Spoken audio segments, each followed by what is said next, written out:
Let's talk about people who do elopement. You see, they're moving from this relationship and immediately they are taking up another relationship. I call it elopement. And I see that most people tend to suffer a lot because they have run from this relationship and they must pick up another one. In revenge, they are looking at trying to prove a point. He thought I would not get another man, or she thought I would not get another woman. And then they enter into that repetitive cycle of challenges. What would you advise such a person who is about to jump into another relationship because they want to prove a point with their ex? Oh, that's a very interesting question.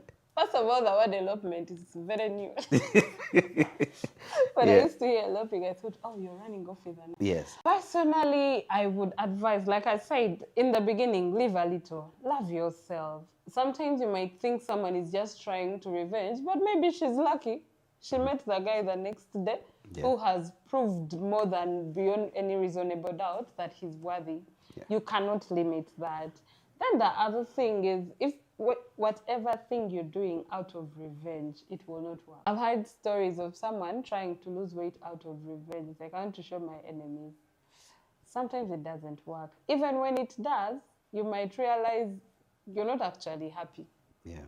I remember there's a time I wanted so bad for a person I was dating, for their relationship to end. So bad. Because I was like, how can they pick up someone when me I don't have? The irony is when it ended, I realized there was nothing it added or subtracted on me. Yeah. So I think I'd advise people to, like you said, the topic is live a little. Just live your life, love yourself, and Brian will hook you up. He's a perfect person. You know, this journey of hooking up, this journey of where people are seeking for partners, Yeah. I've learned a lot as an individual. I've really actually realized that everyone is seeking. The marrieds are seeking, Oh, the wow. single are seeking. So I don't actually know who is seeking who at the end of the day. Because if somebody, The marrieds are thinking, okay, there are so many married people who are single, I'm yet to learn both so men much. and women. So I do not know what they are seeking for at the end of the day. To some, I've told them, why don't you mend whatever you have? They said, no, it's been 10, 15 years, it's unmendable. So I have to take off and get a new one, okay? And of course, you realize that even the stakes they're looking at are so high that they're looking for angels. Interesting. Yeah.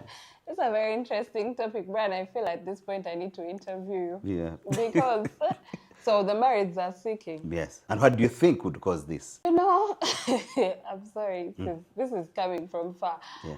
I'm not a marriage specialist, but life is a bit challenging, and there are so many issues that can cause people to get tired of themselves. Remember the last time I was here, we talked about sperm health, and there's a lot of stress happening in our societies right now. The men are struggling, the women are struggling. Some women are, I've gotten cases of a woman that comes and says, Madam, is there anything you have? I've not had borders. I don't know what is wrong with me. Yeah. So with all that is happening in this world, one of the parties could have been stressed. And maybe that is what is causing the other person to get bored of them. And then, like we mentioned earlier, stress causes very many challenges.